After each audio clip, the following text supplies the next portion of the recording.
தமிழீழ வைப்பகத்தின் நகைகளை உரிமை கோரும் EPDP. சமூக ஊடகங்கள் விரைவில் ஒழுங்குபடுத்தப்படும். அமைச்சர் சமந்த வித்யாரட்ன தெரிவிப்பு. பரபரப்பாகும் தென்னிலங்கை அரசியல். 20 பேரை அதிரடியாக கைது செய்ய நடவடிக்கை. 123 இந்திய படகுகள் குறித்து எடுக்கப்பட்டுள்ள தீர்மானம். புலிகள் மீதான தடையை நீடித்து புதிய வர்த்தமானி வெளியீடு. கீரிமலை ஜனாதிபதி மாளிகை குறித்து தொடரும் குழப்ப நிலை. தங்க நகைகளை கொள்ளையடித்தார் பசில் ராஜபக்ஷ. வெளியாகும் ரகசியங்கள். கடலுக்கு செல்வதை நிறுத்தியுள்ள சிறு தொழிலாளர்கள். தலை தூக்கியுள்ளது சட்டவிரோத சுருக்குவலை. தொடர்பென விரிவான செய்திகள்.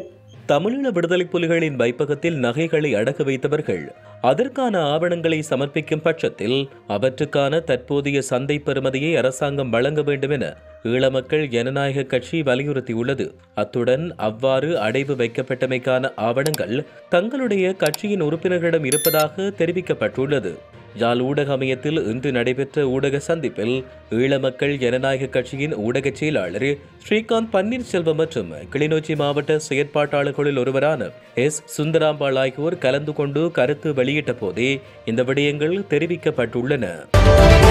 சமூக ஊடகங்கள் ஒழுங்குபடுத்தப்படும் என பெருந்தோட்டத்துறை அமைச்சர் சமந்த வித்யாரட்ன தெரிவித்துள்ளார். ஏனைய அனைத்து துறைகளைப் போன்று ஊடகத்துறையும் ஒழுங்குபடுத்த நடவடிக்கை எடுக்கப்படுவதாக அவர் குறிப்பிட்டார். எதிர்க்கட்சியினர் இந்த விவகாரத்தை பூதாகரமாக்கி மக்களை அச்சமூட்ட முயற்சிப்பதாக அவர் தெரிவித்துள்ளார். அத்துடன் சமூக ஊடகங்களை கட்டுப்படுத்தக்கூடிய சட்டங்கள் ஏற்கனவே நிறைவேற்றப்பட்டுள்ள போதிலும் அவற்றை நடைமுறைப்படுத்தவில்லை என அவர் சுட்டிக்காட்டினார்.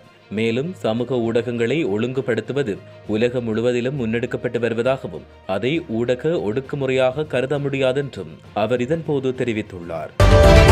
அடுத்து வரும் வாரங்களில் தென்னிலங்கை அரசியலில் பெரும் பரபரப்பான நிலை இருக்கும் என அரசியல் அவதானிகள் சுட்டிக்காட்டியுள்ளனர். முன்னாள் அமைச்சர்கள் உட்பட பல்வேறு பதவிகளில் இருந்த 20 அரசியல்வாதிகள் மற்றும் அவர்களது உறவினர்கள் எதிர்வரும் நாட்களில் கைது செய்யப்பட வாய்ப்புள்ளதாக லஞ்சம் அல்லது ஊழல் ஆணைக்குழுவின் உள்ளக தகவல்கள் தெரிவிக்கின்றன. லஞ்சம், ஊழல் மற்றும் சட்டவிரோத சொத்து குவிப்பு சம்பவங்கள் தொடர்பாக இவர்கள் கைது செய்யப்பட உள்ளதாக தகவல் வட்டாரங்கள் தெரிவிக்கின்றன. அரசியல்வாதிகள் மற்றும் அவர்களின் உறவினர்கள் மீதான விசாரணைகள் தற்பொழுது விரைவாக நடத்தப்பட்டு வருவதாக ஆணையம் தெரிவித்துள்ளது. கடந்த சில நாட்களாக பல்வேறு ஊழல் வழக்குகள் தொடர்பில் பல அரசியல்வாதிகள் மற்றும் அவர்களது உறவினர்கள் ஆணையத்துக்கு வரவழைக்கப்பட்டு விசாரிக்கப்பட்டுள்ளனர். மேலும் பல அரசியல்வாதிகள் எதிர்வரும் நாட்களில் ஆணையத்தில் முன்னிலையாகுமாறு அறிவிக்கப்பட்டுள்ளதாக தெரிவிக்கப்பட்டுள்ளது. மேலும் இதனிடையே ஊழல் மற்றும் சட்டவிரோதமான சொத்து குவிப்பு தொடர்பான விசாரணைகள் துரிதப்படுத்தப்பட்டுள்ளதாகவும் இந்த சம்பவங்கள் தொடர்பான விசாரணைகள் முடிந்தவுடன் கைதுகள் செய்யப்படும் என்றும் ஆணைய அதிகாரிகள் மேலும் குறிப்பிட்டுள்ளனர். அத்துடன் பல நிறுவனங்களின் அதிகாரிகள் அல்லது ஊழியர்கள் ஒன்றிணைந்து லஞ்சம் வாங்கும் சம்பவங்கள் அதிகரித்துள்ளதாகவும் இது தொடர்பாக கண்காணிப்பு நடவடிக்கைகள் மேற்கொள்ளப்பட்டு வருவதாகவும் ஆணைக்குழுவின் அதிகாரிகள் தெரிவித்தனர். ஏற்கனவே பல்வேறு குற்றச்சாட்டுகளின் கீழ் முன்னாள் அமைச்சர்களான கெஹலிய ரம்புக்வெல, மஹிந்தானந்த அழுத்கமகி, SM சந்திரசேன, நளின் பெர்னாண்டோ, சிவனேசத்துறை சந்திரகாந்தன் உட்பட பல அரசியல்வாதிகள் கைது செய்யப்பட்டு சிறையில் அடைக்கப்பட்டுள்ளமை குறிப்பிடத்தக்கது. இலங்கையில் கடலில் அத்துமீறி உள்நுழைந்த குற்றச்சாட்டில் தடுத்து வைக்கப்பட்டுள்ள சுமார் 123 இந்திய ரோலர் படகுகளை அறிவித்தல் கிடைத்ததும் கடலில் புதைப்பதற்கான நடவடிக்கைகள் மிக விரைவில் எடுக்கப்படும் என கடல் தொழில் நீரியல் வள திணைக்கள யாழ் மாவட்ட உதவி பணிப்பாளர் தெரிவித்தார். யாழ் மாவட்ட அபிவிருத்தி ஒருங்கிணைப்பு குழுவின் தலைவர் அமைச்சர் ராமலிங்கம் சந்திரசேகர் தலைமையில் யாழ் மாவட்ட செயலக கேட்பர் கூடத்தில் நேற்றைய தினம் இடம்பெற்ற மாவட்ட அபிவிருத்தி கலந்துரையாடலின் போது இந்த விடயங்களை அவர் தெரிவித்தார்.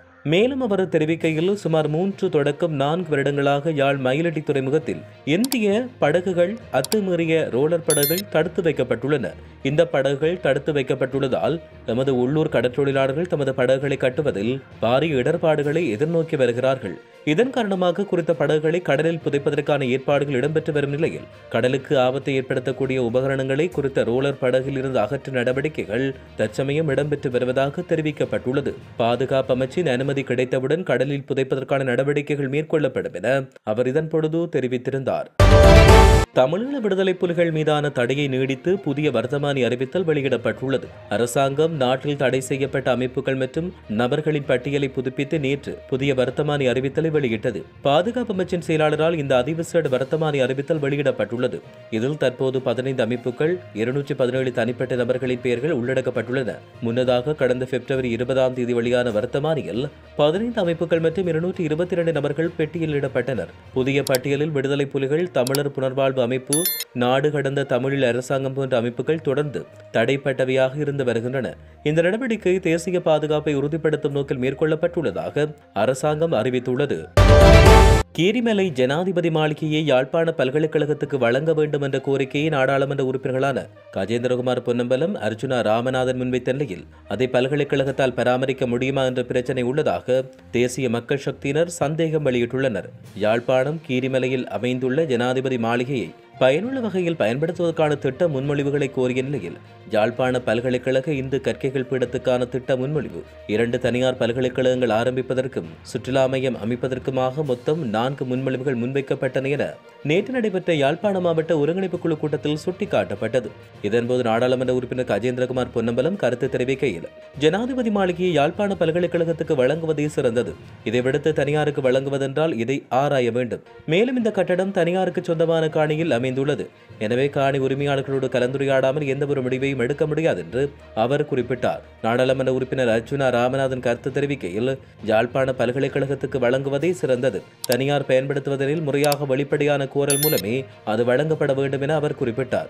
நகர அபிவிருத்தி அதிகார சபை திட்டமிடல்களின்றி வெறுமனே காணிகளை கைப்பற்றுவதை நோக்காக கொண்டு செயற்படுகிறது. இதை மத்திய அரசாங்கத்திடம் கொடுக்காமல் எங்களுக்குரிய வளமாக பயன்படுத்த வேண்டும் என்றும் அவர் குறிப்பிட்டுள்ளார்.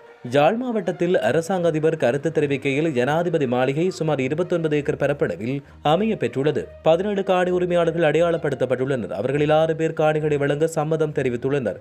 ஒருவர் மட்டுமே எதிர்ப்பு தெரிவித்தார். பல்கலைக்கழகம் இந்து கற்கைகள் படத்துக்கான முன்மொழிவை மாத்திரமே தந்துள்ளமை குறிப்பிடத்தக்கது. விடுதலை புலிகள் வைத்திருந்த தங்க நகைகளில் அரைவாசியை முன்னாள் அமைச்சர் பசில் ராஜபக்ஷ கொள்ளையடித்துள்ளதாக முன்னாள் ராணுவ தளபதி சரத் பொன்சேகா தெரிவித்தார். சமீபத்தில் அவர் வழங்கிய நேர்காணல் ஒன்றில் அவர் இவ்வாறு தெரிவித்தார். விடுதலை புலிகள் நடத்திய வங்கிகளில் அந்த பகுதி மக்களால் அடகு வைக்கப்பட்ட 220 கிலோகிராம் தங்க நகைகள் மீட்கப்பட்டன. அவை அனைத்தும் பல பொலித்தீன் பைகளில் வைக்கப்பட்டதோடு அவற்றை அடகு வைத்தவர்கள் பெயரும் குறிப்பிடப்பட்டது. அதனை அடுத்து தங்க நகைகள் அனைத்தும் வவுனியா போலீசாரிடம் ஒப்படைக்கப்பட்டது. அதன்பின் என்ன நடந்தது என்பது எனக்கு தெரியாது. அத்துடன் 110 கிலோ தங்க நகைகள் கண்டுபிடிக்கப்பட்டதாக பசில் ராஜபக்ஷ கூறினார். இதன் பொருள் கிடைத்த தங்க நகைகளில் அரைவாசியை அவர் எடுத்துக் கொண்டார் என்பதாகும். நான் ராணுவத்திலிருந்து விலகிய பின்னர் இதுபோல தங்க நகைகள் கண்டுபிடிக்கப்பட்டன. ராஜபக்ஷ குடும்பத்தினர் 6 தொன் தங்க நகைகளை ஜப்பான் நாட்டுக்கு விற்பனை செய்ததாக ஒரு செய்தி எனக்கு கிடைத்ததாக சரத் பொன்சேகா கூறியுள்ளார். யாழ் வடமராட்சி கிழக்கு கடற்பகுதியில் தலை தூக்கியுள்ள சட்டவிரோத சுருக்கு வலையால் அதிகளவான கடற்றொழிலாளர்கள் பாதிக்கப்பட்டுள்ளனர். சட்டவிரோத சுருக்கு வலை தொழிலுக்கு நாளாந்தம் அதிகளவான தொழில் படகுகள் சென்று 50,000 கிலோவுக்கும் அதிகமான மீன்களை பிடித்து வருவதால் சிறு தொழிலாளர்கள் தங்களின் வருமானத்தை இழந்துள்ளதாக கவலை வெளியிட்டுள்ளனர். சட்டவிரோதமான சுருக்கு வலை கடற்றொழிலில் அதிகளவிலான மீன்கள் பிடிபடுவதால் சிறு தொழிலாளர்கள் பிடிக்கும் மீன்களின் விலை சந்தைகளில் குறைவடைந்துள்ளது. இதனால் அதிகளவான கடற்றொழிலாளர்களின் படகுகள் கடலுக்கு செல்வதை நிறுத்தியுள்ளதால் அவர்களின் வாழ்வாதாரம் பாதிக்கப்பட்டுள்ளதாக கூறப்படுகின்றது.